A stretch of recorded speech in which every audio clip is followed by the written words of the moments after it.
நல்ல தகப்பனே, எங்கள் சர்வ வல்லமையுள்ள ஆண்டவரே, நர்மையான நேரத்திற்காக உமக்கு ஸ்தோத்திரம். கிருபை உள்ள கரத்தில் எங்களை தாழ்த்துகிறோம். இந்த மாலை வேளையில் கர்த்தர் நீர் எங்களோடு கூட இடைபடுவீராக, உடைய வசனத்தை அனுப்புவீராக. ஆண்டவரே, எங்கள் ஜனங்களை உடைய வருகைக்கு நீர் ஆயத்தப்படுத்துவீராக. ஆண்டவரே, உடைய கிருபை இரக்கம் தயவு எங்களோடு கூட இருக்கட்டும். எங்கள் ஆண்டவர் இயேசுவின் நாமத்தில் பிதாவே, அல்லேலூயா. பொதுவாக வேதாகமத்தில் நம்முடைய ஆண்டவர் அடுத்து நடக்கக்கூடிய சம்பவங்கள் எல்லாவற்றையும் சொல்லி வைத்திருக்கிறார். எது வரைக்கும் அப்படின்னா, நித்தியம் வரைக்கும் உள்ளதை ஆண்டவர் நமக்கு சொல்லி வச்சிருக்கிறார். அந்தந்த காலகட்டத்தில் நடக்கக்கூடிய மிக முக்கியமான சம்பவங்களே நாம் இந்த வேதாகமத்திலிருந்து அதை தேடுவதை விட்டுவிட்டோம். இதில் சொல்லியிருக்கிற, அதனால தான் ஆண்டவர் சொல்கிறாரு, நான் என்னுடைய மகத்துவங்களை அவர்களுக்கு எழுதி கொடுத்தேன், அவர்கள் அதை அந்நிய காரியமாக எண்ணினார்கள். எல்லாமே இது உள்ளே இருக்குது, இதை கொஞ்சம் தியானிக்கணும், அவ்வளோதான். இது உள்ள ஆண்டவர் சொல்லியிருக்கிறார். குறிப்பாக இந்த 6ஆம் அதிகாரத்தில் சொல்லப்பட்டிருக்கிற சம்பவம் கடைசி காலத்தில் வருகைக்கு முன்பாக நடைபெற வேண்டிய சம்பவம். மத்திய 24:3 சீஷர்கள் இயேசுவை பார்த்து கேட்குறாங்க, நம்முடைய வருகைக்கும் உலகத்தின் முடிவுக்கும் அடையாளம் என்ன, எங்களுக்கு சொல்ல வேண்டும் என்று. இயேசுவானவர் அங்கே அடையாளங்களை சொல்லுகிறார். ஒரு 7 அடையாளங்களை சொல்கிறார். அந்த 7 அடையாளங்களும் இந்த 6வது அதிகாரத்தில் இருக்கும். அவருடைய வருகைக்கு முன்பாக நடைபெற வேண்டிய சம்பவங்கள் இவைகளெல்லாம் தெளிவாக கொடுக்கப்பட்டிருக்கும். அதில் ஒன்றன் பின் ஒன்றாக வரிசையாக நிறைவேறிக்கொண்டே இருக்கிறது. குறிப்பாக இந்த 6ஆம் அதிகாரத்தை குறித்து சொல்லும் பொழுது, நெடுங்காலமாக இது வருகைக்கு பின்னால் நடைபெற வேண்டியது அப்படி என்று சொல்லி ஒரு கருத்து இருந்தது. அன்னைக்கு இருந்ததான வெளிச்சத்தில் அன்றைக்குள்ள பரிசுத்தவான்கள் அப்படி சொன்னாங்க. ஆனால் 6ஆம் அதிகாரத்தில் நடக்கிற சம்பவங்கள்லாம் வருகைக்கு முன்பாக நடைபெற வேண்டியது என்பதை ஆண்டவர் சில வசனங்கள் மூலமாக உறுதிப்படுத்தினார். நாளடைவில் அந்த அடையாளங்கள் எல்லாம் நடக்க ஆரம்பிச்சிருச்சு. இப்போ ஒன்றன் பின் ஒன்றாக நடைபெற்று கொண்டே இருக்கிறது. குறிப்பாக இப்போ அதை தான் நாங்கள் எல்லா இடங்களிலும் எடுக்கிறோம். என்ன காரணம்னா, இதில் சொல்லப்பட்ட சம்பவங்கள் ஒன்றன் பின் ஒன்றாக நிறைவேறி கொண்டே இருக்கிறது. முதலாவது முத்திரை ஏறக்குறைய 2012ஆம் ஆண்டு நிறைவேறியது. அந்த முதலாவது முத்திரை உடைக்கப்பட்ட போதே அநேக திருச்சபைகளில் இந்த முதலாவது முத்திரை உடைக்கப்பட்டு விட்டது அப்படி என்பதை நாங்கள் ஆதாரபூர்வமாக சொல்லிக்கொண்டே வந்தோம். 2வது முத்திரை இப்போ நம்ம 2019 கொரோனா வந்தபோது அது நிறைவேறியது. அதற்கு முன்பதாகவே 2018 இந்த 2வது முத்திரையினுடைய அடையாளங்கள், கொள்ளை நோய் என்பது வரப்போகிறது என்பதை வேதத்தினுடைய அடையாளத்தோடும், இயேசு மத்திய 24 கொள்ளை நோய்கள் வரும் என்று சொன்னார், அதோடு சேர்த்து அப்பொழுது வந்ததான அடையாளம், உலக சுகாதார மையத்திலிருந்து ஒரு மிகப்பெரிய கொள்ளை நோய் வரப்போகுது என்கிறதான அடையாளத்தையும் இணைத்து எல்லா இடங்களிலும் இதை சொல்லிக்கொண்டே வந்தோம். அதற்கு பிறகு இந்த 2வது முத்திரை, அதாவது கொரோனாவுக்குரிய காரியங்கள் நிறைவேறியது. ஒருவேளை இந்த கொரோனாவை பற்றி உடைக்கப்பட்ட பிறகு அல்லது கொரோனா வந்த பிறகு நாங்கள் சொல்லுகிறோமா என்று நீங்கள் நினைப்பீர்கள் என்று சொன்னால், நினைக்கிறத பற்றி ஒன்றும் பிரச்சனை இல்லை. ஆனால் அப்பொழுதே இதை குறித்து நாங்கள் சொன்னதுக்கான எல்லா காரியங்களும் இருக்கிறது. உதாரணமாக 2வது முத்திரையில், அப்பொழுது சிவப்பான வேறொரு குதிரையை கண்டேன், அதன் மேல் ஏறி இருந்தவனுக்கு பூமியில் உள்ளவர்கள் ஒருவரை ஒருவர் கொலை செய்யத்தக்கதாக சமாதானத்தை பூமியிலிருந்து எடுத்து போடும்படியான அதிகாரம் கொடுக்கப்பட்டது, ஒரு பெரிய பட்டயம் அவனுக்கு கொடுக்கப்பட்டது அப்படின்னு இருக்கு. அப்படின்னா இந்த பெரிய பட்டயம் என்பது எதை குறிக்கிறது? சிவப்பான குதிரை என்றால் என்ன? பூமியிலிருந்து சமாதானத்தை எடுத்து போடும்படியான காரியம் என்றால் என்ன?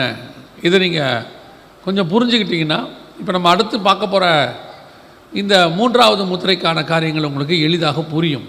அது அடுத்து நடக்க போது இப்போ ஆரம்பிச்சிருச்சு. இந்த குதிரை என்பது எதை குறிக்கிறது அப்படின்னு கேட்டிங்கன்னா, சகரியாவின் புஸ்தகம் 6ஆம் அதிகாரத்தில் 4வது வசனத்தில் இதை பற்றி கொடுக்கப்பட்டிருக்கிறது. அந்த 6ஆம் அதிகாரம் சகரியா புஸ்தகத்திலேயே இந்த 4 குதிரைகளை பற்றி ஆண்டவர் சொல்லியிருக்கிறார். சிவப்பான குதிரை, கருப்பான குதிரை, வெள்ளை குதிரை, புள்ளி புள்ளியான குதிரைகள் அப்படின்னு இருக்குது. அப்பொழுது அங்கே ஒருவன் வந்து கேட்கிறான், இவைகள் என்ன அப்படி என்று கேட்கிறான். கேட்கும் பொழுது அங்கே இருக்கிற தூதன் சொல்லுகிறான், இவைகள் 4 திசைகளுக்கும் போகிற 4 ஆவிகளாம் அப்படின்னு இருக்கு. ஸோ குதிரைகள் என்பது எதை குறிக்கிறது? ஆவிகளை குறிக்கிறது. 6ஆம் அதிகாரம் சகரியா புஸ்தகத்தில் சொல்லப்பட்டிருக்கு. இப்போ அதுதான் இங்கேயும் கொடுக்கப்பட்டிருக்கிறது. இதில் குறிப்பாக இந்த குதிரை மேல் ஏறி இருந்தவனுக்கு ஒரு பட்டயம் கொடுக்கப்பட்டது அப்படின்னு இருக்கு. பட்டயம்னா என்ன அப்படின்னு கேட்டிங்கன்னா, வேதாகமத்தில் 2 விதமான பட்டயம் உண்டு. ஒன்று, பட்டயம் என்பது யுத்தத்தை குறிக்கும். மனுஷன் கையில் உள்ள பட்டயம் எக்கோ ஆகுதில்லை. மனுஷன் கையில் உள்ள பட்டயம் என்பது யுத்தத்தை குறிக்கும். தூதன் கையில் உள்ள பட்டயம் என்பது கொள்ளை நோயை குறிக்கும். பொதுவாக உங்களுக்கு தெரியும், இப்போது நேபுகாத் நேச்சாரின் பட்டயம் வரும், கல்தையர் அதிபரின் பட்டயம் வரும் அப்படின்னு சொன்னால் அது வந்து யுத்தம் வரப்போகுதுன்னு அர்த்தம். இப்போது ஒரு வசனத்தை நீங்கள் வாசிங்க, அந்த வசனத்துலேயே உங்களுக்கு தெரியும் பாருங்கள். 1 நாளாகமத்தின் புஸ்தகம் 21ஆம் அதிகாரம் 12வது வசனம். 1 நாளாகமம் 21:12 வாசிங்க. 3 வருஷத்து பஞ்சமோ, பகைவரின் பட்டயம் உன்னை பின்தொடர,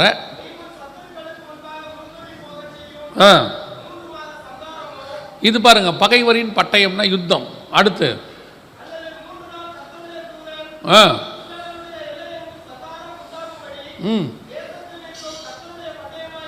கர்த்தருடைய பட்டயமாகிய கொள்ளை நோயோ. அந்த அதிகாரத்தில் மட்டும் பார்த்தீங்கன்னா 3-4 தடவை கர்த்தருடைய பட்டயமாகிய கொள்ளை நோய், கர்த்தருடைய பட்டயமாகிய கொள்ளை நோயின்னு வந்துக்கிட்டே இருக்கும். மனுஷருடைய பட்டயம் அப்படின்னா அதுக்கு பேர் யுத்தம், கர்த்தருடைய பட்டயம் அப்படின்னா அதுக்கு பேர் கொள்ளை நோய். அப்போ இந்த இடத்துல வசனம் சொல்லுது, அவனுக்கு ஒரு பெரிய பட்டயம் கொடுக்கப்பட்டது தூதன் கையில் அப்படின்னா அது ஒரு கொள்ளை நோயை குறிக்கிறது. அது மட்டுமல்ல, அந்த கொள்ளை நோயினுடைய விசேஷம் என்ன அப்படின்னு கேட்டிங்கன்னா, பூமியில் உள்ளவர்கள் ஒருவரை ஒருவர் கொலை செய்யத்தக்கதாக, அந்த இடத்துல வசனம் தெளிவாக இருக்குது பாருங்க, ஒருவரை ஒருவர் கொலை செய்யத்தக்கதாக. இந்த கொரோனா வந்தபோது உங்கள் எல்லாருக்கும் தெரியும் நினைக்கிறேன், கொரோனா பரவன விதம் தெளிவாக சொன்னாங்க. 1 to 1, ஒருத்தர் மூலமாக இன்னொருத்தருக்கு. அது மட்டும் இல்லை, உங்களுக்கு இந்த கொரோனாவிலிருந்து நீங்கள் ஜெயிக்கணும்னா அல்லது விடுதலை ஆகணும்னா, கொரோனா பரவாமல் இருக்கணும்னா, அவங்க சொன்ன அடுத்தது மிக முக்கியமானது என்னன்னு கேட்டிங்கன்னா, தனித்திரு அப்படின்னாங்க. இந்த செயினை உடைக்கணும், ஒருத்தர் மூலமா ஒருத்தருக்கு பரவுது, இந்த செயினை உடைக்கணும், தனித்திரு அப்படின்னு சொன்னாங்க. அப்போ இந்த ஒருவர் மூலமாக ஒருவருக்கு பரவுறது 1 to 1. பூமியில் உள்ளவர்கள் ஒருவரை ஒருவர் கொலை செய்யத்தக்கதாக பூமியிலிருந்து சமாதானத்தை எடுத்து போடும்படியான அதிகாரம் கொடுக்கப்பட்டது. அதோடு கூட பூமியிலிருந்து சமாதானம் போயிடுச்சு.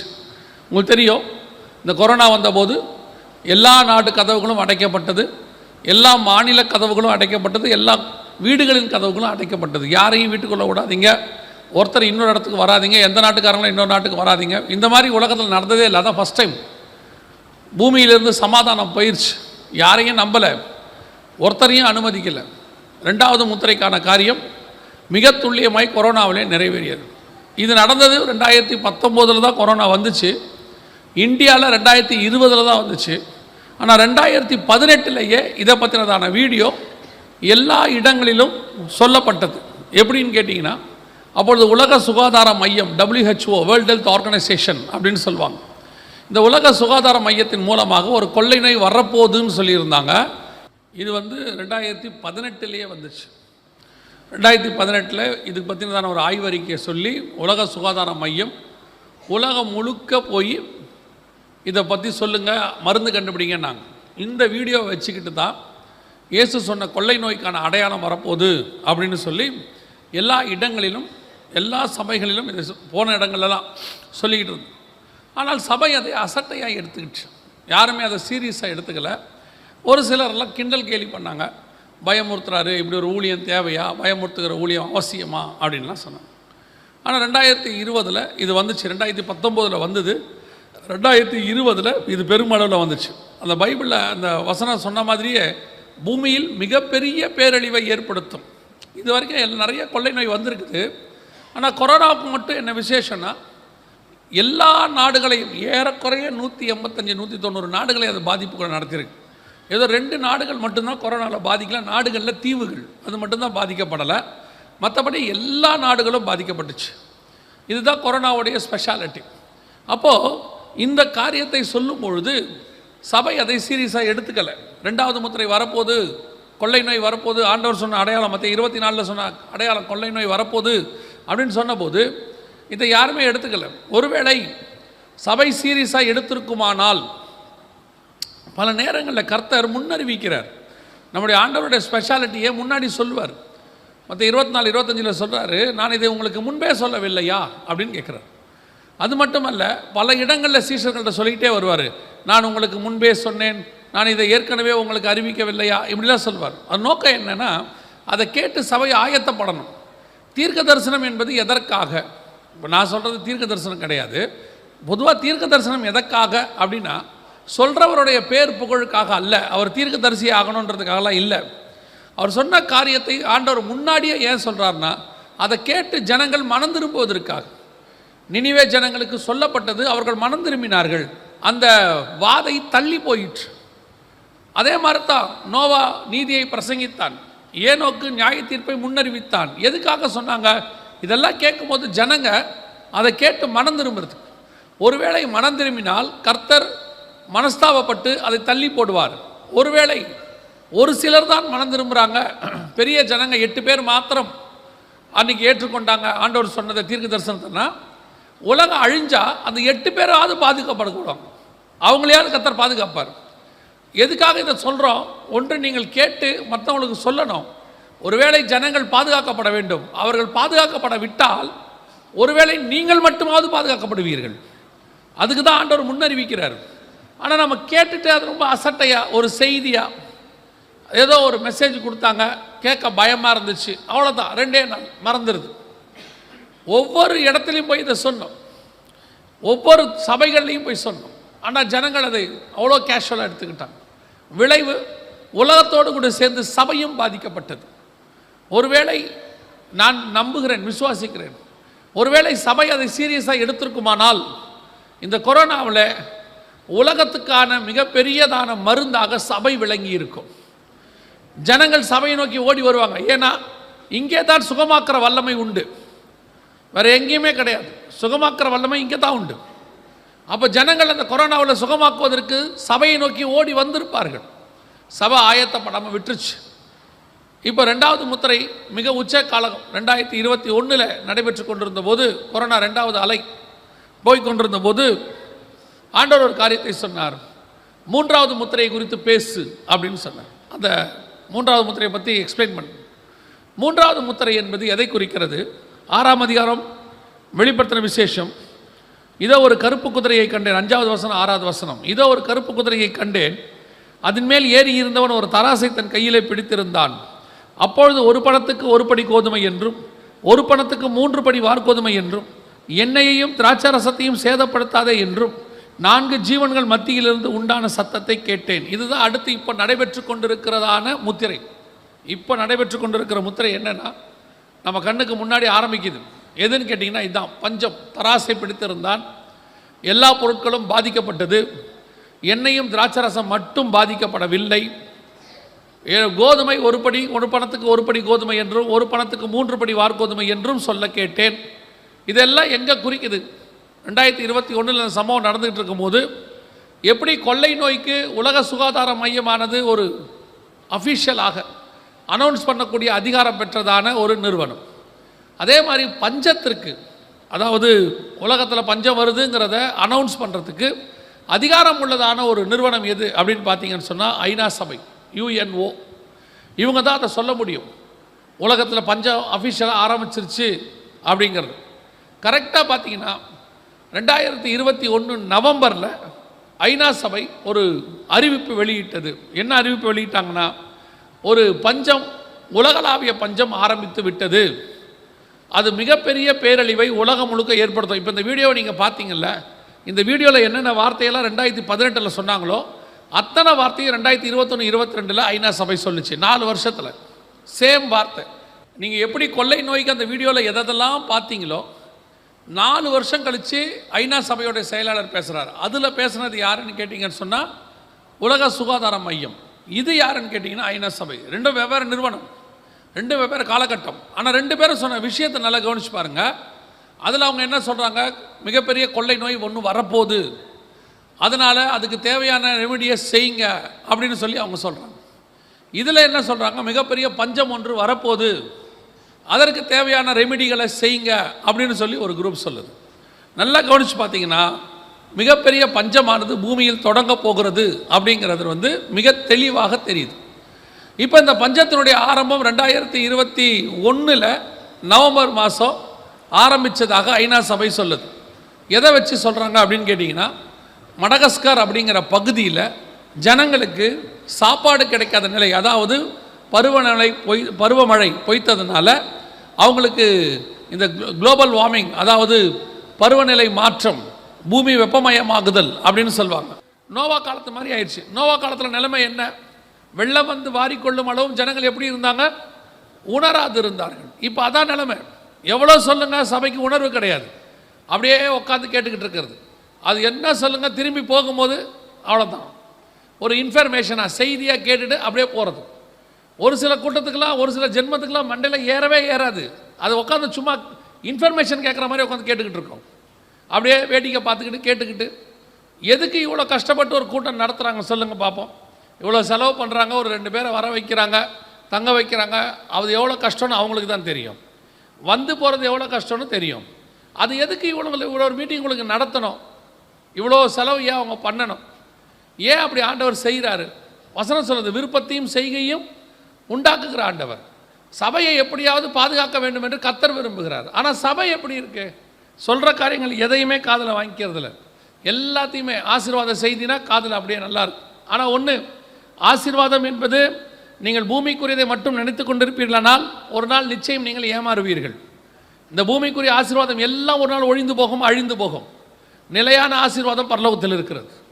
அதுக்கு கொண்டு போகிறதுக்கு தான் கர்த்தர் உங்களுக்கு சொல்லிகிட்டு இருக்கிறார். ஆனால் அதை கேட்டு நீங்கள் மனம் திரும்பினால் நல்லது.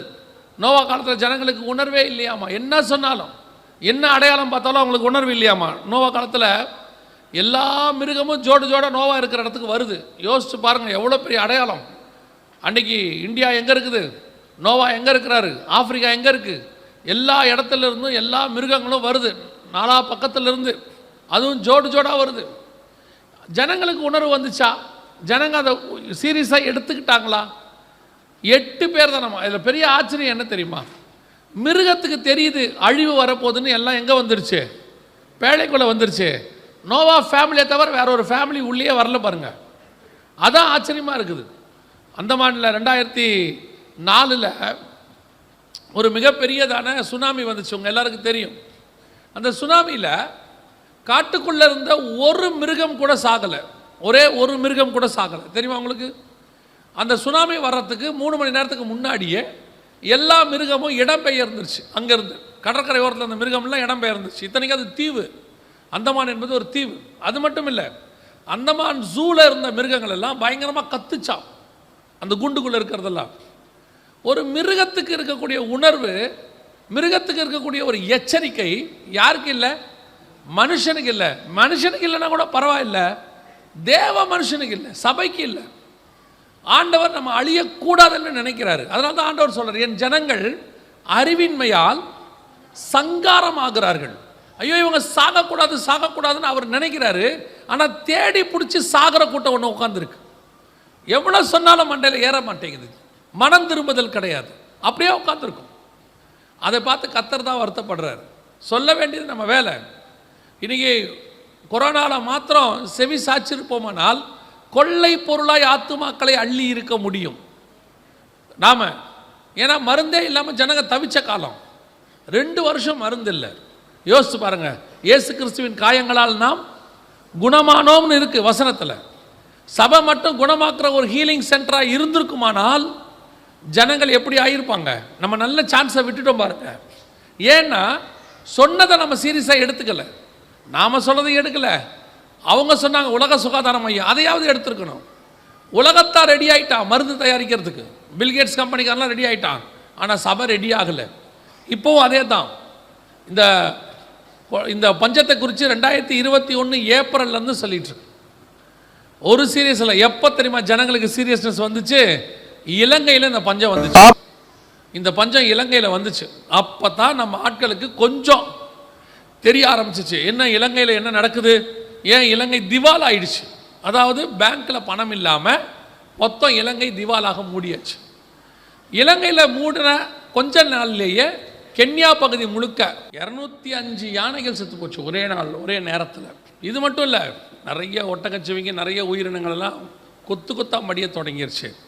அதான் ஆண்டவர் ஒரு இடத்துல வசனத்தை சொன்னார், நான் இன்னும் ஒரு முறை பூமியினுடைய மிருகங்களையும் மிருக ஜீவன்களையும் மனிதர்களையும் என்ன செய்வேன், வாரிக்கொள்ளுவேண்டார். இப்போ அந்த காலகட்டம் வந்திருக்குது, கொஞ்சம் கொஞ்சமாக வருது. 3வது முத்திரையினுடைய காலம் 2021 நவம்பரில் இது 2022 ஆரம்பத்தில் திவாலாயிடுச்சு. ஸ்ரீலங்காவும் அடுத்து கென்யாவும் வந்துச்சு. அதோட பெரிய விஷயம் என்ன அப்படின்னு கேட்டிங்கன்னா, இந்த காலகட்டத்தில் தான் 3வது முத்திரையானது துல்லியமாக நிறைவேற ஆரம்பிச்சிச்சு. எப்படின்னா 2021 நவம்பர் அந்த கடைசியில் திடீர்னு ரஷ்யா உக்ரைன் மேலே பிரச்சனை ஆரம்பிச்சிருச்சு. ரஷ்யா உக்ரைன் பிரச்சனை ஆரம்பித்த உடனே, நல்லா கவனிச்சிங்கன்னா, ரஷ்யா உக்ரைன் பிரச்சனை ஆரம்பித்த உடனே உலகத்தினுடைய கோதுமை உற்பத்தியில் நம்பர் 1 and 2 எதுன்னு கேட்டிங்கன்னா ரஷ்யாவும் உக்ரைனும். இவங்க சண்டை ஆரம்பித்த உடனே கோதுமை உற்பத்தி அடியோடு நின்றுச்சு. ஐரோப்பா முழுக்க கோதுமை சப்ளை பண்ணுற நம்பர் 1 நாடு எதுனா உக்ரைன், 2வது நாடு எதுனா ரஷ்யா. கர்த்தர் 3வது முத்திரையினுடைய காலம் வந்தபோது பற்றி கூட அந்த வசனம் என்ன சொல்லுது பாருங்க, 6வது வசனம், அப்பொழுது ஒரு பணத்திற்கு ஒரு படி கோதுமை என்றும் ஒரு பணத்துக்கு 3 படி வார்கோதுமை என்றும் எண்ணெயையும் திராட்சரசத்தையும் சேதப்படுத்தாதே என்றும் சொல்ல கேட்டு. இப்போ என்ன விஷயம்னா, மிகப்பெரிய பொருளாதார தட்டுப்பாடு எந்த பொருளுக்கு 2022 வந்துச்சு நீங்கள் போய் பாருங்கள், நம்பர் 1 பொருள் எதுனா கோதுமை தான். இப்போ வரைக்கும் தட்டுப்பாடு. கோதுமை தயாரிப்பில் 3ஆவதாக இருக்கிற நாடு இந்தியா. இந்தியா சொல்லிருச்சு, கோதுமை எங்களுக்கு தான் ரெடியாக இருக்குது, நாங்கள் யாருக்கும் கொடுக்க முடியாது. ஸோ இப்போ கோதுமை இல்லாமல் உலகம் தவிச்சிக்கிட்டு இருக்கு. ஐரோப்பா முழுக்க கோதுமை தட்டுப்பாடு. நம்மளாம் அரிசி சாப்பிட்றவங்க, ஐரோப்பர்கள் முழுக்க முழுக்க கோதுமை சாப்பிட்றவங்க. இவர்கள் இப்போ கோதுமை இல்லாமல் ரேஷனில் வாங்குற நிலைமைக்கு. உங்களுக்கு தெரியுமான்னு நினைக்கிறேன், பாகிஸ்தானில் 2023 இப்போது 1 கிலோ கோதுமையின் விலை 1500 ரூபா. 1500 ரூபா 1 கிலோ கோதுமை விலை. ஒரு சிக்கன் 1 கிலோ விலை 800 ரூபா விற்கிது. ஒரு நாளைக்கு 16 மணி நேரம் கரண்ட்டு கட்டு. போன வாரத்தில் 24 மணி நேரமும் கரண்ட்டே கிடையாது. பாகிஸ்தான் திவால் ஆயிடுச்சு, மூடியாச்சு. பல நாடுகள் கொடுக்க முயற்சி பண்ணுறாங்க, முடியல. இன்னொரு பக்கம் பார்த்தீங்கன்னு சொன்னால் லெபனான், அந்த நாடு திவால் ஆயிடுச்சு. இப்போ நேபாள் மிகப்பெரிய கடனில் போயிட்டுருக்குது. 38,000 டாலர் 38,000 டாலரோ 38,000 லட்சம் டாலரோ இவங்க கொடுக்குறாங்க. அதாவது உலக வங்கி IMF அவங்களுக்கு கொடுக்குறாங்க காப்பாற்றுறதுக்கு. அவங்ககிட்டையும் எல்லாம் முடிஞ்சிருச்சு. இப்படி ஒவ்வொரு நாடாக பஞ்சத்தில் போய்கிட்டே இருக்குது. 3வது முத்திரைக்கானது, அதுவும் அந்த குறிப்பே அந்த வார்த்தை கோதுமை பாதிக்கப்பட தொடங்கிருச்சு. இந்த வசனம் கொடுக்கப்பட்டது இன்னையிலேருந்து ஏறக்குறைய 1900 வருஷத்துக்கு முன்னாடி. இன்னையிலேருந்து அன்னைக்கு கோதுமை உலகத்தினுடைய நம்பர் 1 பொருளான்னு நமக்கு தெரியாது. ஆனால் அன்னைக்கு அந்த வசனத்தில் ஆண்டவர் சொல்கிறாரு, எண்ணெயையும் திராட்சரசத்தையும் சேதப்படுத்தாது. அன்னைக்கு எண்ணெய் உலகத்தின் முக்கியமான பொருள் கிடையாது. இன்னைக்கு தான் எண்ணெய் உலகத்தின் முக்கியமான பொருள். 20ஆம் நூற்றாண்டில் தான் எண்ணெய் கொண்டு வந்தாங்க, அதாவது கச்சா எண்ணெய் கண்டுபிடிக்கப்பட்டது. இப்போ பார்த்தீங்கன்னா உலகத்தின் பொருளாதாரத்துக்கு மிக முக்கியமான பொருள் எதுனா எண்ணெய் தான். ஆனால் எண்ணெய் சேதப்படலை. அதோட அர்த்தம் என்னென்னா, எண்ணெய் பற்றாக்குறையே கிடையாது, எண்ணெய் இருக்கு. இப்போவும் எண்ணெய் நிறைய எடுக்க வேண்டாம், கொஞ்சமாக எடுங்கன்னு தான் சொல்கிறாங்களே உள்ள. எண்ணெய் நிறையா இருக்குது அவங்கக்கிட்ட. இப்போ சவுதி அரேபியாவாக இருக்கட்டும், ரஷ்யாவாக இருக்கட்டும், எல்லாம் என்ன சொல்கிறாங்கன்னா, எண்ணெய் எடுக்க வேண்டாம், இருக்குது நிறையா, கொஞ்சம் கொஞ்சமாக எடுப்போம்னு சொல்கிறாங்க. ஆனால் கோதுமை இல்லை, கோதுமைங்கிற பொருளே இல்லை, உற்பத்தி குறைஞ்சிருச்சு. ஆண்டவர் சொன்ன இந்த தீர்க்க தரிசனம் என்ன ஆச்சரியம் பாருங்கள். எண்ணெயையும் திராட்சை ரசத்தையும், 2வது திராட்சை ரசம்னா ஒயின். உங்கள் எல்லாருக்கும் தெரியும், இந்த ஆல்கஹால் திராட்சை ரசத்தினுடைய விளைவு தான் பல நாடுகள் இன்றைக்கி காப்பாற்றப்பட்டு கொண்டு இருக்கிறது. பொருளாதாரத்தை நான் சொல்கிறேன். ஆண்டவர் என்னைக்கோ சொன்ன வார்த்தை இன்றைக்கி நம்ம கண்ணுக்கு முன்னாடி 100% துல்லியமாக நிறைவேறிக்கிட்டு. 3வது முத்திரையின் காலத்துக்கு போயிட்டுருக்குறோம். நம்ம கண்ணுக்கு முன்னாடி நிறைவேறுது. கோதுமை பாதிக்கப்பட்டுருச்சு, எண்ணெய் திராட்சரசம் பாதிக்கப்படாமல் இருக்கு. இப்போது ஜனங்களுக்கு எல்லா பற்றாக்குறையும் எல்லா தராசில் அளந்து கொடுக்குற காலம் வந்துருச்சு. இனி காலம் கண்டிப்பாக செல்லாது. உணவு பஞ்சம் எல்லா பக்கமும் இது ஆகும். இப்போ நீங்கள் இதை பார்க்கும்போது என்ன நடக்கும் நல்லா கவனிச்சுக்கொள்ளுங்க. கொரோனா மாதிரியே பஞ்சம் உலகம் முழுக்க பரவும். எல்லா நாடுகளும் பஞ்சத்தில் போகும், நாடுகள் திவாலாகும், ஜனங்கள் சாப்பாடு இல்லாமல் ஒருத்தருக்கு ஒருத்தர் ஜனத்துக்கு விரோதமாய் ஜனம் எழும்பும். இதெல்லாம் இனி இந்த நான் இப்போ சொல்கிறது 2021 நவம்பர்லேருந்து நடந்துகிட்டு இருக்குது. 2022 ஸ்ரீலங்கா திவாலாச்சு, 2023 பாகிஸ்தான் திவாலாயிருச்சு. நடுவில் நாடுகள் எல்லாம் பஞ்சத்தில் பாதிக்கப்பட்டு கொண்டே இருக்கு. இனி வருகிற நாட்கள் இந்த 2023, 24 இனி பல நாடுகள் பஞ்சத்தில் திவால் ஆகிறத நீங்கள் கேட்பீங்க, பார்ப்பீங்க. இது எல்லாம் ஒன்றன் பின் ஒன்றாக நடக்கும். எப்படி கொரோனா முழுவதுமாக பஞ்சத்தில் பாதிக்கப்பட்டதோ, கொரோனா உலகம் முழுக்க வந்து எல்லா நாடுகளும் பாதிக்கப்பட்டதோ, அதே மாதிரி பாதிப்பு, பெரிய பேரழிவு உலகம் முழுக்க நடக்கும். இதை நீங்கள் பார்ப்பீர்கள். இது வந்து ஒரு அடையாளம். இயேசு சொன்ன மத்திய 24ஆம் அதிகாரத்தில் 3 முதல் 8 வசனத்தில் பஞ்சங்கள் ஒரு அடையாளமாக இருக்கு. அந்த அடையாளம் தான் 3வது முத்திரை. இப்போ அது நடைபெற்று கொண்டிருக்கு. எப்படி 2வது முத்திரை கொள்ளை நோயை நீங்கள் பார்த்தீங்களோ, அதே மாதிரி 3வது முத்திரை பஞ்சத்தையும் நீங்கள் உலகளாவிய அடையாளமாக பார்ப்பீர்கள். பஞ்சம் முன்னாடி எத்தியோப்பியாவில் இருக்குது, சோமாலியாவில் இருக்குது. ஆனால் இப்போ உலக நாடுகள் முழுக்க வரும். இது ஒரு மிக முக்கியமான அடையாளம். இப்போது இது உண்மைதானா, இதெல்லாம் நடக்குதான்னு கேட்டிங்கன்னா, ஒரு காலத்தில் இந்தியாவில் இல்லை, இந்தியா நல்லா இருக்குது அப்படின்னு சொல்லிகிட்டே இருந்தாங்க. இப்போ அவங்களே என்ன அனௌன்ஸ் பண்ணியிருக்கிறாங்கன்னு கேட்டிங்கன்னா, வர ஜூன் மாதத்திலிருந்து இந்தியாவின் பொருளாதாரம் படிப்படியாக குறைய தொடங்கும், இந்தியாவும் பொருளாதாரத்தில் சில பாதிப்புகளை சந்திக்கும், அந்த பாதிப்பிலிருந்து மீட்பதற்கான நடவடிக்கையை நாங்கள் எடுத்துக்கொண்டிருக்கிறோம் அப்படின்னு அனௌன்ஸ் பண்ணியிருக்கிறாங்க. போன டிசம்பர் வரைக்கும் என்ன சொன்னாங்கன்னா, பஞ்சமே கிடையாது, இந்தியா வளர்ச்சி அடையுதுன்னு சொன்னாங்க. இப்போ என்ன சொல்லியிருக்கிறாங்கன்னா, இந்தியாவும் பாதிக்கப்பட தொடங்கிருச்சு. நீங்கள் பேப்பரில் வந்திருக்க நியூஸு, ஆந்திராவில் பிள்ளைகளை வித்துடுறாங்க சாப்பாடு இல்லாமல். இன்டர்நேஷ்னல் மானிட்டரி ஃபண்ட் என்று சொல்வார்கள், சர்வதேச நிதி நாணய கழகம், இவர்களும் சொல்லியிருக்கிறாங்க, இனி வருகிற காலங்கள் கொஞ்சம் பொருளாதார வீழ்ச்சியுடைய காலங்கள். இந்த பொருளாதார வீழ்ச்சி அடைய அடைய அடைய அதனுடைய அடுத்த விளைவாக, இப்போ கொள்ளை நோயினுடைய விளைவாக பஞ்சம், கொரோனாவுக்கு வந்ததனுடைய விளைவாக பஞ்சம், பஞ்சத்தினுடைய விளைவாக யுத்தம் வரும். அதான் 4வது முத்திரை. அதான் அடுத்து நடக்க போகிறது. இனி காலம் கண்டிப்பாக செல்லாது. நம்ம முத்திரைகளின் காலகட்டத்துக்குள்ளே நுழைஞ்சிட்டோம், அதுலேயும் 3வது முத்திரைக்குள்ளே போய்கொண்டே இருக்கிறோம். இதெல்லாம் உண்மைதானா? இவ்வளோ ப்ரூஃப்ஸ் இருக்குது, உண்மைதானாங்கிறதுக்காக இல்லை. அதையும் தாண்டி ஒரு மிக முக்கியமான ஒரு சப்போர்ட்டிங் டாக்குமெண்ட்னு சொல்லலாம், ஒரு துணை ப்ரூஃப். என்னன்னு கேட்டிங்கன்னா, கொரோனா வந்தபோது, கொரோனா வர்றதுக்கு ஒரு 4-5 வருஷத்துக்கு முன்னாடியே பில்கேட்ஸ் ஒரு காரியத்தை அனௌன்ஸ் பண்ணார். என்ன அனௌன்ஸ் பண்ணார்னா, மிகப்பெரியதான கொள்ளை நோய் ஒன்று வரப்போகுதுன்னு சொன்னார். எல்லாரும் கேட்டாங்க, எப்படிங்க இப்படி சொல்கிறீங்க இவ்வளோ தெளிவான? இல்லை, நாங்கள் ஆராய்ச்சி பண்ணோம், என்னென்னமோ காரணம் சொன்னார்.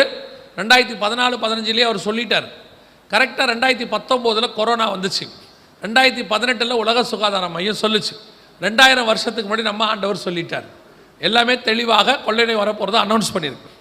அதன்படி நீங்கள் பார்த்தீங்கன்னா கொரோனா கரெக்டாக வந்துச்சு. பில்கேட்ஸ் இன்றைக்கி இருக்கிற மருந்து இருக்குது பாருங்கள், நீங்கள் போடுற மருந்துகள், அதில் 3 கம்பெனிகள் வந்து அவங்களது பில்கேட்ஸ் தயாரிக்கிறது. அவங்க ஏற்கனவே இதுக்கு ரெடியாகி மருந்தெல்லாம் இப்போ கொண்டாந்துட்டாங்க. சரி, இப்போ பில்கேட்ஸ் என்ன பண்ணுறாரு அப்படின்னு கேட்டிங்கன்னு சொன்னால், பில்கேட்ஸ் இப்போது விவசாயம் பண்ணிக்கிட்டு இருக்கிறார். ஒரு முடிவு, போகும்போதே நம்ம எல்லாம் கொஞ்சம் வாங்கிட்டு போயிடுவோம், எல்லாம் சொல்லிட்டாங்க, 2 மூட்டை அரிசி இருக்கட்டும், எண்ணெய் கொஞ்சம் வாங்கி வைப்போம், கொஞ்சம் சேஃப்டி பண்ணுவோம். இல்லை, நம்ம வேலை அது இல்லை. அப்படி வச்சா அதுக்கு பேர் விசுவாசம் இல்லை. அப்படி வைக்கவும் கூடாதுன்னு ஆண்டவர் சொல்கிறார். சேர்த்து வைக்காதீங்க, இங்கே என்ன செய்யும்? பூச்சும், ஆமாம், பூச்சி அரிச்சிரும். நீங்கள் சேர்த்து வச்சா கண்டிப்பாக அரிக்கும். நம்ம வேலை சேர்த்து வைக்கிறதே கிடையாது. தேவையானதை ஏற்ற நேரத்தில் கர்த்தர் கொடுப்பார். மன்னாவை ஒவ்வொரு நாளும் காலையில் விசுவாசமாக நீ போய் பாருங்கள், உங்களுக்கு மன்னா அங்கே இருக்கும். ஒவ்வொரு நாளும் கேரித்தாற்ற கரையில் உட்காந்து தேவனை நோக்கி பாருங்கள், தேவையான காக்கா ஒன்று வரும். இன்றைக்கி காக்கா வந்துச்சு, நாளைக்கு வருமோ வராதோ, அதனால் சேஃப்டிக்கு காக்காவை பிடிச்சி வச்சு ஒரு வேலை நாளைக்கு வராட்டி காக்காவை போட்டுருவோன்னு நினைக்கக்கூடாது. நீ ஓடுற காலத்தில் எவ்வளோ ஓடிட்டினா, ஓட முடியாத காலத்தில் பரலோகம் உங்களை பத்திரமா பார்த்துக்கும். அதான் உண்மை. இப்போ நீங்கள் சோம்பேறித்தனமாக ரெஸ்ட் எடுத்தீங்கன்னா, அன்றைக்கி ஒரு காலம் வரும், கர்த்தர் சொல்வார், அன்றைக்கி நீ சும்மா தான் இருந்த, இன்றைக்கி நீ சும்மாவே இரு. அன்னைக்கு ஓடுறவனுக்கு தான், இன்னைக்கு ஓடுறவனுக்கு தான். அதான் ஆண்டவர் சொல்றாரு, ஒருவரும் கிரியை செய்ய முடியாத ராக்காலம் ஒன்று வருகிறது. இப்பவே பகல் காலம், இப்பவே வேலை செய்யணும். ஒவ்வொரு முத்திரைக்கு முன்னாடியும் ஆண்டவர் பகல் காலம் வச்சிருக்கிறார். அந்த காலத்தில் நீங்கள் வேலை செஞ்சா ராக்காலம் ஒன்று வரும், அப்பொழுது பரலோகம் உன்னை பத்திரமாய் பார்த்துக்கொள்ளும். இப்போவும் ஆண்டவர் உங்களுக்கு தருவார், ஆசீர்வதிப்பார், நிரப்புவார். அதெல்லாம் உலகத்துக்கு வரும், உங்கள் வீட்டுக்குள்ளே வராது. விசுவாசத்தோடு இருக்கணும். அதே நேரத்தில் கர்த்தர் உங்களுக்கு தர்றதுக்கு ஒரு காரணமும் இருக்குது. எதுக்காக கர்த்தர் தராரு அப்படின்னு கேட்டால், ஏதோ உங்களுக்காக மட்டும் இல்லை, உங்களை போஷிக்கிறதுக்கு மட்டும் இல்லை, உங்களையும் சேர்த்து உங்களை சுற்றி இருக்கிற இல்லாதவர்களுக்கும் சேர்த்து கர்த்தர் உங்கள் கையில் கொடுப்பார். நீங்கள் போஷிக்கத்தக்கதாக ஏழைகளையும் விதவைகளையும் இல்லாதவர்களையும் போஷிக்கத்தக்கதாக கர்த்தர் உங்களுக்கு தருவார். நீங்கள் என்ன பண்ணணும் தெரியுமா? கிடைச்சா நல்ல வேலை கிடச்சிச்சு, எடுத்து வைப்போம். இன்னும் எவ்வளோ நாள் பஞ்சம் போகும்னு தெரியாது. நாள் வந்து பஞ்சம் வரும்னு சொல்லிட்டு போனால் எவ்வளோ காலம்னு சொல்லாமல் போயிட்டான் அப்படின்னு சொல்லி உங்களுக்கு ஒரு எண்ணம் இருக்கும். அதனால் வரதெல்லாம் என்ன பண்ணக்கூடாது? சேர்த்து வைக்கக்கூடாது. இப்படி கொடுக்குறாங்களே, இவங்களே இவ்வளோ அன்பாக இருக்கிறாங்களே, அப்போ இவங்க தேவன் எப்படிப்பட்டவராக இருப்பார்னு உங்கள் மூலம் அவர்கள் தேவனை தெரிந்து கொள்ளுகிற காலம் ஒன்று வரப்போகிறது. அதுக்கு தான் ஆண்டவர் உங்களை ஆசீர்வதிக்க போகிறார். ஆகார திரட்சி வரும், போதுமான அளவு கர்த்தர் கொடுப்பார், குறைவுபடாது, எண்ணெயும் மாவும் குறைவுபடாது. ஆனால் எதுக்காக ஆண்டவர் தராரு? நமக்காக மட்டுமல்ல, நம்மை சுற்றி இருக்கிற ஏழைகளுடைய கூட்டத்தை காப்பாற்றுவதற்காக. இதுதான் நாம் செய்ய போகிற சுவிசேஷம்.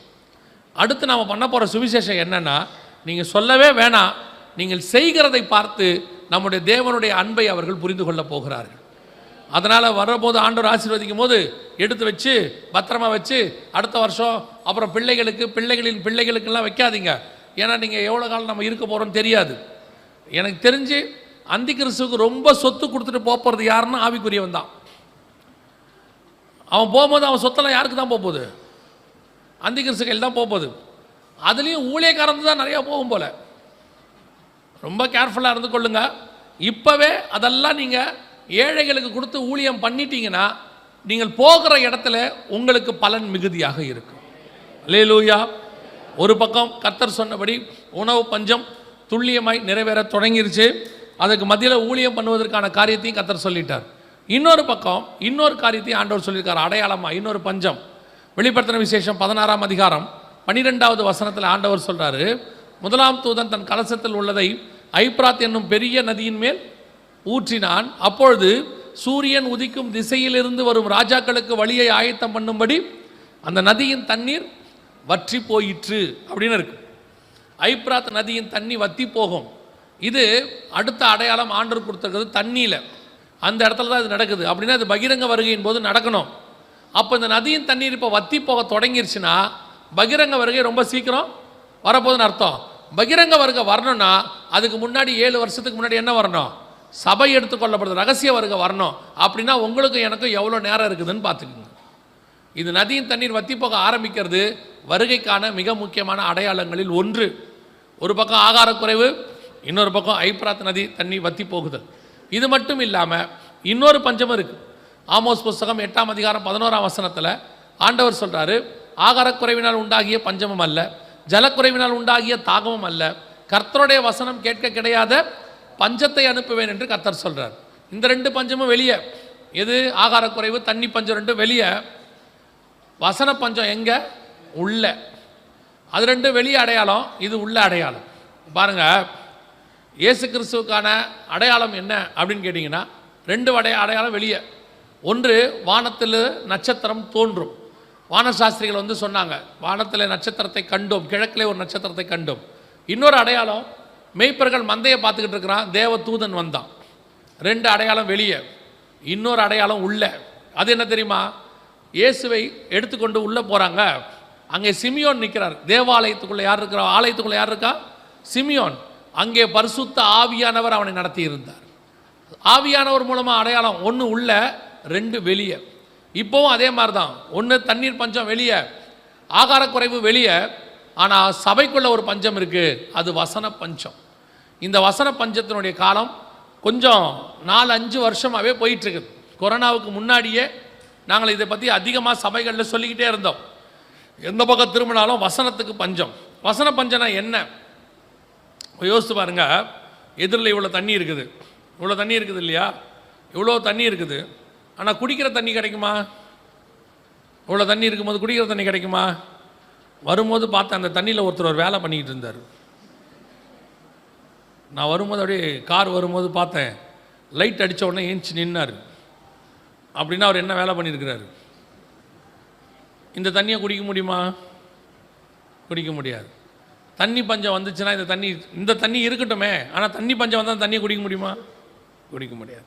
இப்போ கடல் இருக்குது, உங்களுக்கு பக்கத்தில் இங்கேருந்து என்ன இருக்குது, தூத்துக்குடி வந்துடுமா? கடல் இருக்குதா பக்கத்தில்? போனீங்கன்னா வரும். தண்ணி குடிக்க முடியுமா? 70% கடல் தண்ணி இருக்குது, 30% தான் லேண்டு. ஆனால் 70% தண்ணி இருக்கிற பூமியில் என்ன இருக்குது? தண்ணி பஞ்சம் இருக்குது. அப்படின்னு அர்த்தம் என்னென்னா, தண்ணி இருக்குது ஆனால் குடிக்கிற தண்ணி இல்லை, தாகத்தை தீர்க்கிற தண்ணி இல்லை. அதுக்கு பேர் தான் தண்ணி பஞ்சம். அதே மாதிரி தான் வசனம் இருக்கும், ஆனால் உங்கள் ஆத்தும தாகத்தை தீர்க்கிற வசனம் இருக்காது. வசனம் பைபிள் இருக்கும், ஆனால் ஒழுங்காக போதிக்கிறவங்க இருக்க மாட்டாங்க. நியாயாதிபதிகள் புஸ்தகம் 1 சாமுவேல் புஸ்தகம் சொல்லுது, 3ஆம் அதிகாரம் 1-2 வசனத்தில், அக்காலத்தில் கர்த்தருடைய வார்த்தை அபூர்வமாக இருந்தது. நல்லா கவனிச்சு பாருங்கள். 3:1 சொல்லுது, அந்நாட்களிலே கர்த்தருடைய வார்த்தை அபூர்வமாக இருந்தது, பிரதட்சணமான தரிசனம் இல்லை. அவரோட அர்த்தம் என்ன? ஆசாரிப்பு கூடாரம் இருக்கு, பிரதான ஆசாரியன் இருக்கிறான், நியாயப்பிரமாண புஸ்தகம் இருக்கு, ஆனால் கர்த்தருடைய வார்த்தை அபூர்வமாக இருந்தது. இதுதான் வசன பஞ்சத்துக்கு அடையாளம். பைபிள் இருக்கு, சபை இருக்கு, ஊழியக்காரர் இருக்கான், தடுக்கி விழுந்தா இப்போ சபை தான். எந்த பக்கம் திரும்பினாலும் எப்படியாவது ஒரு தெருவில் ஒரு சபையாவது இருக்குது. நிமிந்து எழுந்தால் ஊழியக்காரன் தான். நீங்கள் எவனையாவது திட்டி பாருங்கள், 3ஆவது நாள் அவன் ஊழியக்காரன் ஆயிடுவான். அவனுக்கு அழைப்பு வரணுன்றதுலாம் இப்போ அவசியமே இல்லை. நீங்கள் யாரையாவது திட்டுங்க, என்ன பிரதர் இப்படி பண்ணுறீங்கன்னு கேளுங்க, 3ஆவது நாள் அவன் ஊழியக்காரன் ஆயிடுவான், எவாஞ்சலிஸ்ட் ஆயிடுவான். ரொம்ப ஈஸி. இப்போ ஈஸி என்னன்னு கேட்டால் எவாஞ்சலிஸ்ட் ஆகிறது இல்லை, பாஸ்டர் ஆகிறது. நீங்கள் ஏதாவது சொன்னீங்கன்னா வீட்லேயே சர்ச்சை ஆரம்பிச்சிடுறான், அவ்வளோதான், கதை முடிஞ்சு.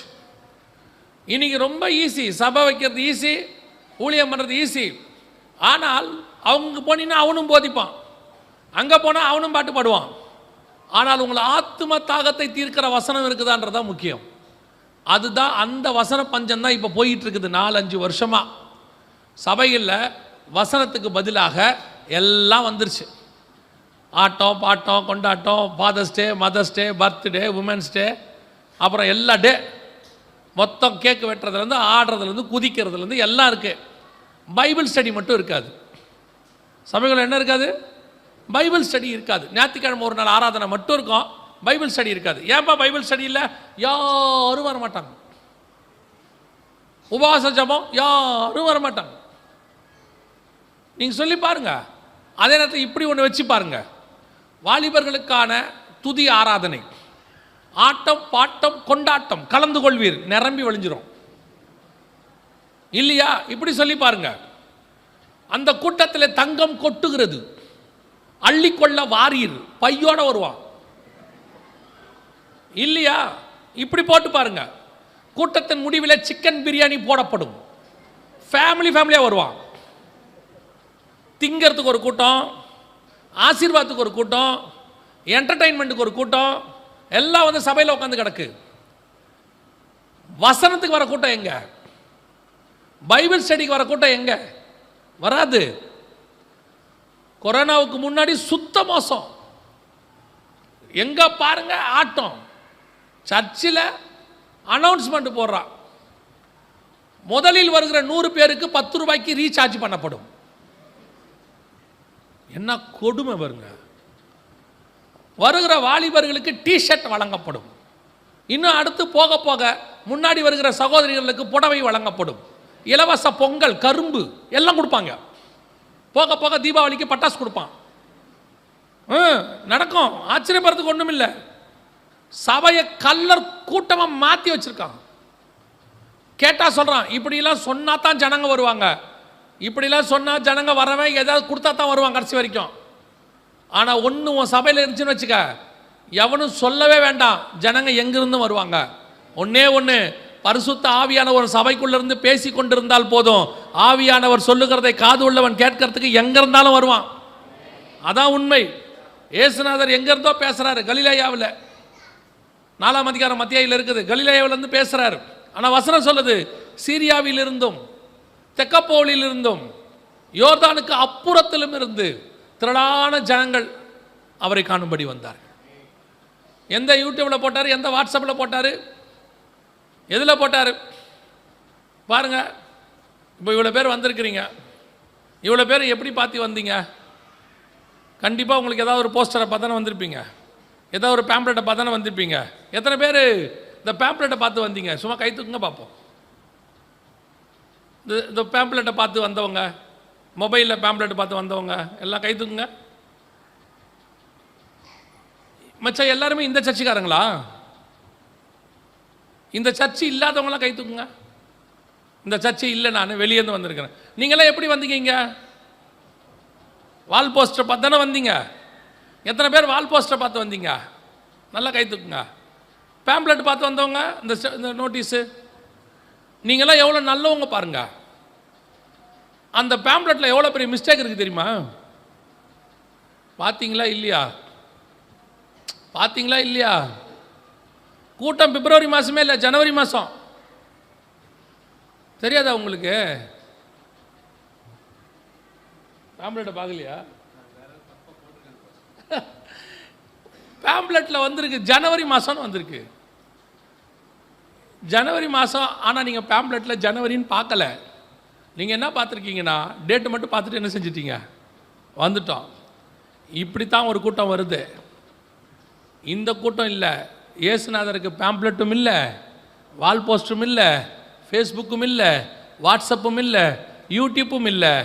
அவர் பேசினார், கேட்கறதுக்கு ஒரு கூட்டம் புறப்பட்டு அங்கேருந்து வந்துருச்சு. இதுதான் வசனத்துக்கான வல்லமை, இதுதான் வசனத்துக்கான பவர். நீ எதையும் கொடுத்து கூப்பிட வேணாம். எங்கள் இயேசுநாதர் எவ்வளோ நல்லவர் பாருங்க. ஒரு கூட்டம் வந்துருச்சு. வந்தவுடனே அவர் சொல்கிறார், நீங்களாம் எதுக்கு வந்திருக்கிறீங்க தெரியுமா?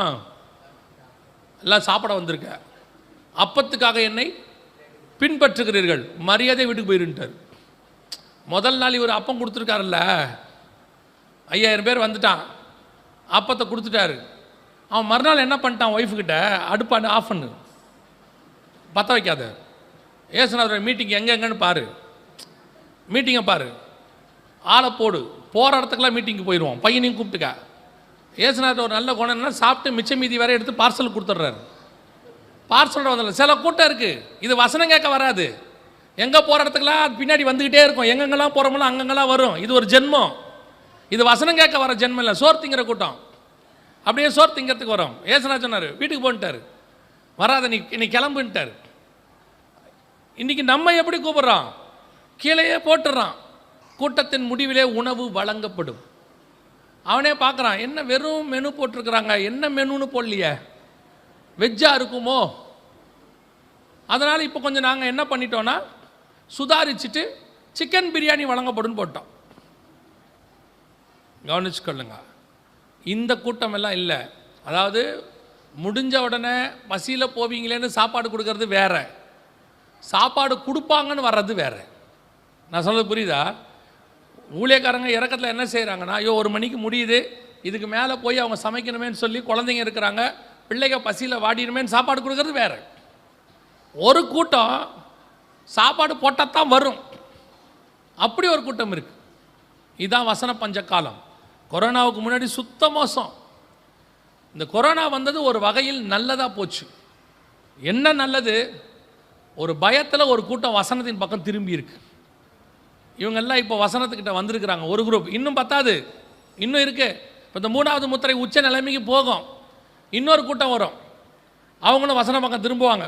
வருகைக்கு முன்னாடி இப்படி ஒரு 3 நாள் இருக்கு, அதுக்குள்ள ஒரு பெரிய கூட்டம் சபையை நிரப்பிடும். அது கர்த்தர் செய்வார்னு நான் நம்புகிறேன். ஏன்னா நம்மளை சுற்றி லட்சக்கணக்கான ஜனங்க இருக்கிறாங்க, இவங்களை எல்லாம் கொண்டு வரணும். இது வசன பஞ்ச காலம். இனி போக போக வசன பஞ்சமும் வரும். இப்பொழுது ஒரு பக்கம் ஆகாரக்குறைவு, ஒரு பக்கம் ஜலக்குறைவு, இன்னொரு பக்கம் வசன பஞ்சம். இதெல்லாம் 3வது முத்திரையினுடைய காலம். இந்த காலகட்டத்தில் தான் ஆண்டவர் நமக்கு மிக முக்கியமான அடையாளத்தை சொல்கிறாரு. இவைகள் சம்பவிக்க தொடங்கும் போது உங்கள் மீட்பு சமீபமாக இருப்பதால் நீங்கள் நிமிர்ந்து பார்த்து தலைகளை உயர்த்துங்கள்னு சொல்கிறார்.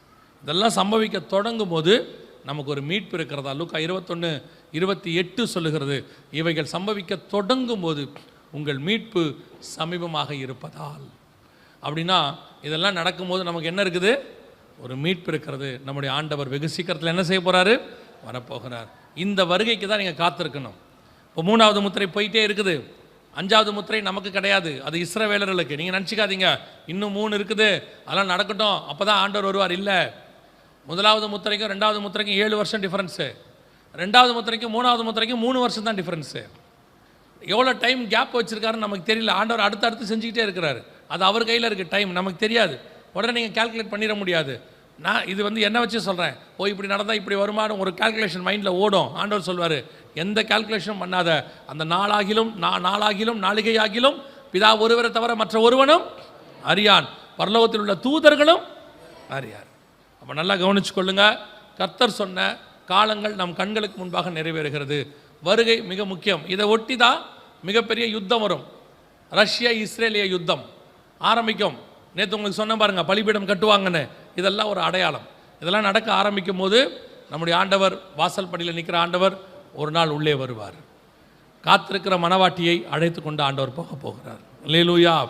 நான் இந்த வருகையில் போகணும், இதெல்லாம் நடக்குது, துல்லியமாக நடக்குது, நான் இந்த வருகையில் போகணும், எடுத்துக்கொள்ளப்படணும், நான் இந்த வருகையில் போகிறதுக்கு என்ன செய்யணும் அப்படின்னா, நீங்கள் ஒரு 7 காரியத்தை செய்ய வேண்டியிருக்கிறது.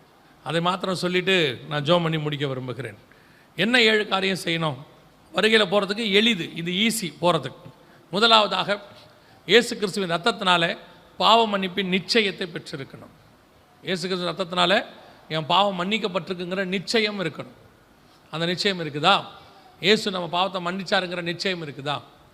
நான் கிறிஸ்தவ குடும்பத்தில் பிறந்தேன், நான் தலைமுறையாக கிறிஸ்டின் ஊழியக்கார குடும்பத்தில் இருக்கிறேன், நானும் ரட்சிக்கப்படணுமானா வசனம் சொல்லுது, நாம் பிறந்த அத்தனை பேருக்கும் ரட்சிப்பின் அவசியம் உண்டு. ஏன்னா நாம் பிறக்கும் போதே பாவத்தில் பிறக்கிறோம். அத்தனை பேருக்கும் ரட்சிப்பு அவசியம். அந்த ரட்சிப்பின் அனுபவம் வந்த உடனே ஒரு ரட்சிப்பின் சந்தோஷம்னு ஒன்று வரும். அதுதான் நீங்கள் ரட்சிக்கப்பட்டதுக்கான அடையாளம். அது ரட்சிக்கப்படனுடைய ஆரம்பம். பூரணம்னு ஒன்று இருக்குது, ரட்சிப்பின் பூரணம். அது பகுதி பகுதியாக இருக்கும். கிறிஸ்து வரும்போது அந்த ரட்சிப்பு பூரணப்படும். நீங்கள் ஆரம்பிக்கணும்னா இயேசுவின் ரத்தத்தினால கழுவப்படணும். 2வது, பிதா குமாரன் பரிசுத்தாவின் நாமத்தினாலே தண்ணீரில் மூழ்கி ஞானஸ்தானம் எடுக்கணும். தண்ணீரில் மூழ்கி எடுக்காத ஞானஸ்தானம் கிடையாது. குழந்தையில் கொடுத்தாங்க, சின்ன வயசில் கொடுத்தாங்க, இல்லை ஞானஸ்தானம் எடுக்கணுமா அவசியமா அப்படின்னா கண்டிப்பாக எடுக்கணும். அதுவும் ஞானம் வந்த பிறகு எடுக்கிற ஸ்நானம் தான் ஞானஸ்தானம். கர்த்தருக்கு பயப்படுதலே ஞானத்தின் ஆரம்பம். தீமை விட்டு விலகுதலே கர்த்தருக்கு பயப்படுகிற பயம். அப்போ எப்போ ஞானஸ்தானம் எடுக்கணும்? தீமை விட்டு விலகி கர்த்தருக்கு பயந்து இனி பாவம் செய்ய மாட்டேன்னு அறிக்கையிட்டு பாவத்துக்கு மரித்து நீதிக்கு உயிர்த்தெழுதல். இதுதான் ஞானஸ்தானம் எடுக்கிறதுக்கான முறை. பிதா குமாரன் பரிசுத்தாவின் நாமத்தினால எடுக்கணும். அந்த ஞானஸ்தானம் எடுத்திருக்கிறீங்களா? இல்லாவிட்டால் கண்டிப்பாக எடுக்கணும். ஏன்னா வருகை மிக சமீபம். இந்த ஞானஸ்தானம் எடுக்காவிட்டால் வருகையில் போகவே முடியாது. ஏன்னா ஒருவன் ஜலத்தினாலும் ஆவியினாலும் பெறவாவிடில் பரலோக ராஜ்யத்தில் பிரவேசிக்க முடியாதுன்னு வசனம் சொல்லும். ஞானஸ்தானம் எடுக்காதவங்க ஞானஸ்தானத்துக்கு ஒப்பு கொடுங்க, சீக்கிரத்தில் ஆண்டவர் வரப்போகிறார். 3வது, எபேசியர் 4:30, மீட்கப்படும் நாளுக்கென்று முத்திரையான பரிசுத்த ஆவியை துக்கப்படுத்தாதிருங்கள். பரிசுத்தாவின் அபிஷேகத்தை என்ன செய்யணும்? பெற்றிருக்கணும். சிலர் சொல்லுவாங்க பரிசுத்த ஆவியெல்லாம் கிடையாதும்பாங்க. பரிசுத்த ஆவியானவர் உண்டு. அவர்தான் சபையை நடத்துகிறவர், அவர்தான் சபையின் மூத்த போதகர், அவர்தான் நம்மை கொண்டு போய் பரலோக ராஜ்யத்தில் சேர்க்க போகிறவர். அல்லேலூயா. மீட்கப்படும் நாளுக்கென்று முத்திரை.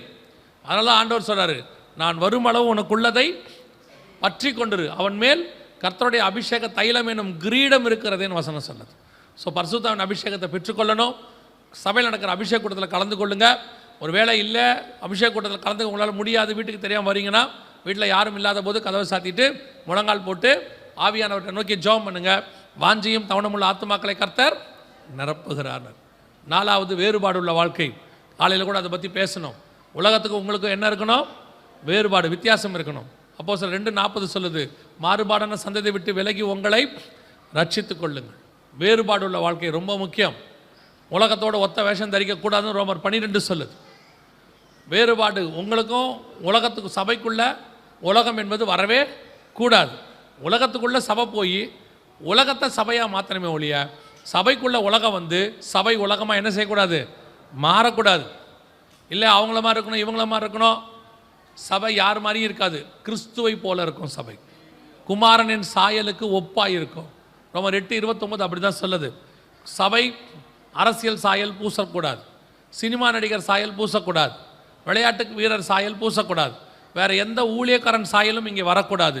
இங்கே வரக்கூடிய ஒரே சாயல் இயேசு கிறிஸ்துவின் சாயலாய் மட்டும்தான் இருக்கணும். அல்லேலூயா. 5வது, சுவிசேஷம் அறிவித்தல் உங்கள் மேல் விழுந்த கடமை. இதை பற்றியும் காலைல சொன்னோம். கண்டிப்பாக சுவிசேஷம் நீங்கள் என்ன செய்யணும்? சொல்லணும். ஏன்னா நீங்கள் பரலோகத்துக்கு போகும்போது உங்கள் கூட நீங்கள் கொண்டு போக போகிறது ஒன்றே ஒன்று தான். இது நீங்கள் சம்பாதிக்கிற ஆத்துமா. வேறு எதையுமே கொண்டு போக முடியாது. 6வது, இயேசு கிறிஸ்து வருவார் என்பதை விசுவாசிக்கணும். ஒவ்வொரு நாளும் ஏதோ கூட்டம் நடக்கும்போது மட்டும் இல்லை, காத்திருக்கணும். ஆவியும் மனவாட்டியும் வாய் என்பார்களாக காத்திருக்கிற ஒரு அனுபவம். எப்போ வருவீர் இயேசுவே அப்படின்னு ஒவ்வொரு நாளும் காத்திருக்கணும். படுக்க போகும்போது ராத்திரி வேளையில் வருகை இருக்குமானால் நான் எடுத்துக்கொள்ளப்படணும்னு ஜெபம் பண்ணணும். எழுந்திருக்கும் போது இந்த பகல் வேளையில் வருகை இருக்குமானால் நான் எடுத்துக்கொள்ளப்படணும்னு ஜெபம் பண்ணணும். இந்த எடுத்துக்கொள்ளப்படுதலில் பங்கடையணுங்கிற வாஞ்ச ரத்தத்தில் ஊறிடணும். 7வது, கடைசியாக முடிவு பரியந்தம் நிலை நிற்கிறவனே ரட்சிக்கப்படுவார். இந்த 6லும் கடைசி வரைக்கும் நிற்கணும். அடைந்த ரட்சிப்பு, எடுத்த ஞானஸ்நானம், பெற்றுக்கொண்ட அபிஷேகம், வாழ்கிற வேறுபாடுள்ள வாழ்க்கை, சொல்கிற சுவிசேஷம், விசுவாசிக்கிற வருகை, இந்த 6லும் முடிவு பரியந்தம் நீங்கள் நின்னீங்கன்னா கர்த்தருடைய வருகையிலே பிரவேசிப்பது எளிது. அல்லேலூயா. வெகு சீக்கிரத்தில் ஆண்டவர் வரப்போகிறார். ஆயத்தப்படுங்க, காத்திருங்க. கர்த்தர் உங்களோடு கூட பேசி இருக்கிறாரு. உங்கள் சபையை நேசிக்கிறனால தான் கர்த்தர் பேசுகிறார். சில கடினமான வார்த்தைகள் வந்திருக்கோம். நீங்கள் நினைப்பீங்க என்ன கடினமான வார்த்தையாக இருக்குதுன்னு. கர்த்தர் எவனை நேசிக்கிறானோ அவனை சிட்சிக்கிறார். சபை 100% போக வேண்டும் என்று கர்த்தர் விரும்புகிறார்.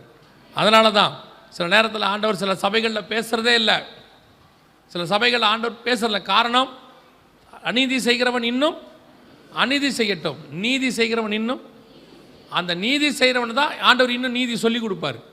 பரிசுத்தம் உள்ளவன் இன்னும், அந்த பரிசுத்தம் உள்ளவனை இன்னும் கர்த்தர் எப்படி ஆக்குவார்? ஆக்கிறதுக்கு சொல்லி கொடுப்பாரு. கொஞ்சம் கடினமாக தான் இருக்கும்.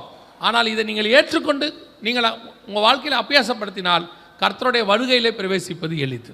அல்லேலூயா. நாம் ஜெபிக்க போகிறோம். எழுந்திரிப்போமா தேவ சமூகத்தில் ஆண்டவர் நோக்கி பார்ப்போமா?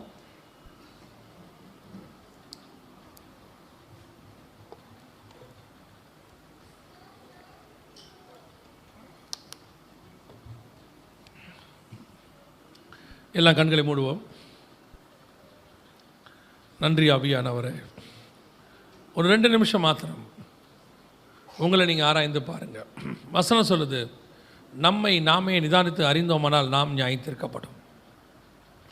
இந்த வருகையில் போகிறதற்கு நீங்கள் ஆயத்தப்பட்டிருக்கிறீங்களா?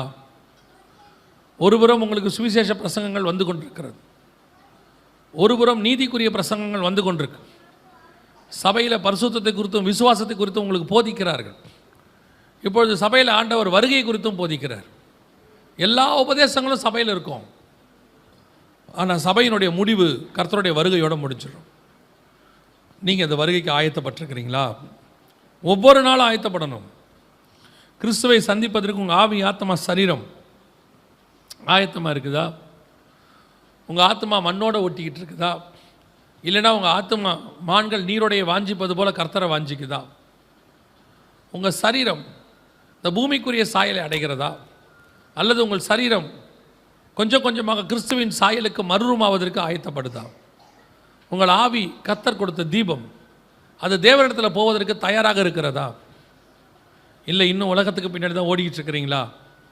உலகம் எல்லாம் மாயை, உலகத்தில் உள்ளவைகள் மாயை. எல்லாம் ஒரு 10 நிமிஷம் சந்தோஷம், ஒரு அரை மணி நேரம் சந்தோஷம்.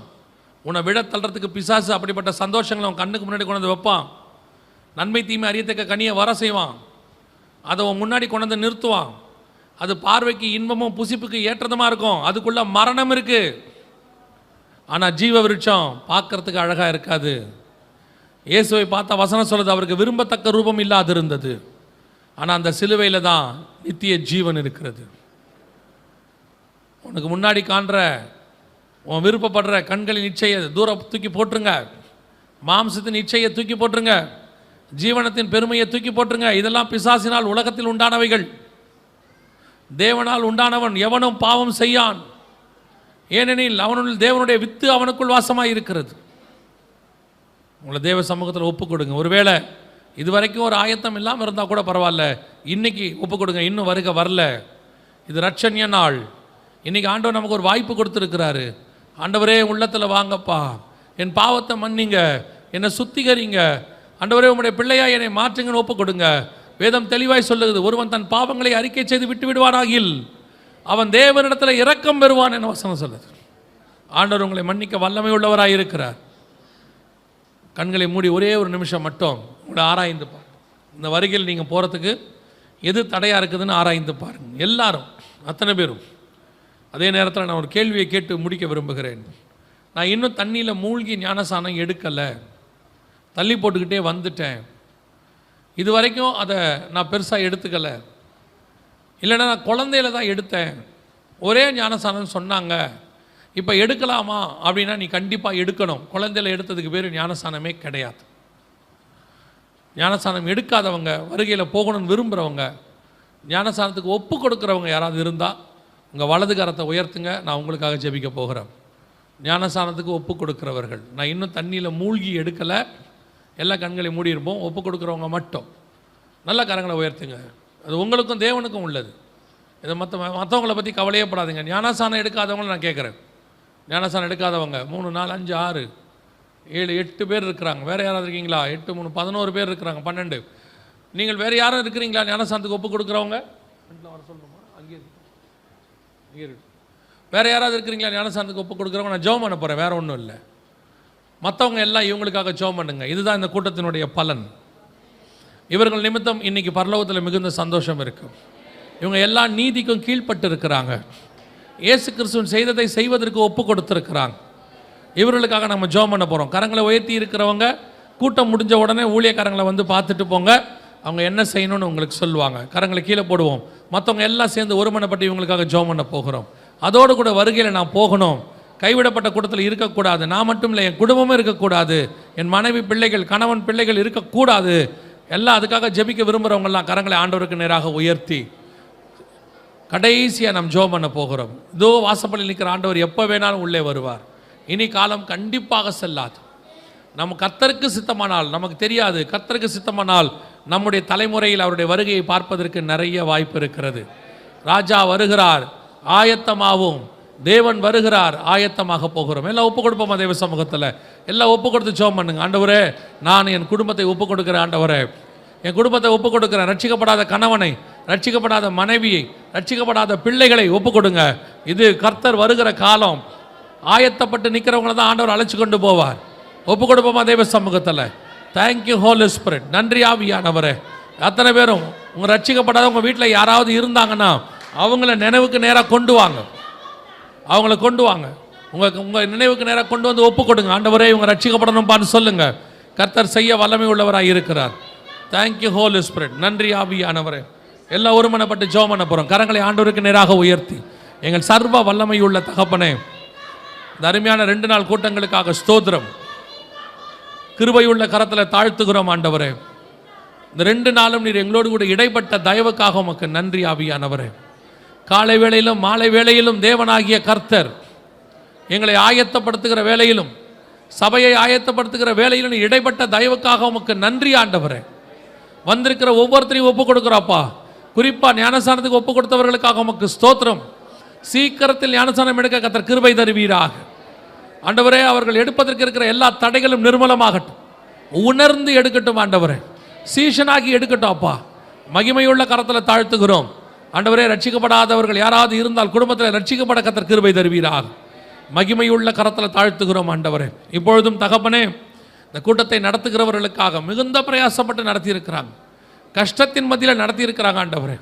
அநேகர் வந்திருக்கிறாங்கப்பா. ஒவ்வொருத்தரையும் கர்த்தர் ஆசீர்வதியும், வேலி அடைத்து பாதுகாத்துக் கொள்ளும். இதற்காக உழைத்த, ஒத்துழைத்த, ஜெபித்த, கொடுத்த ஒவ்வொருத்தரையும் கர்த்தர் ஆசீர்வதிப்பீராக. அவன் கிரிக்கு தக்கதான பலன் என்னோடு கூட வருகிறது என்று சொன்னீர் ஆண்டவர். நீ நடத்த போகிற தயவுக்காய் ஸ்தோத்திரம். ஆசீர்வதியும் இயேசுவின் நாமத்தில் பிதாவே.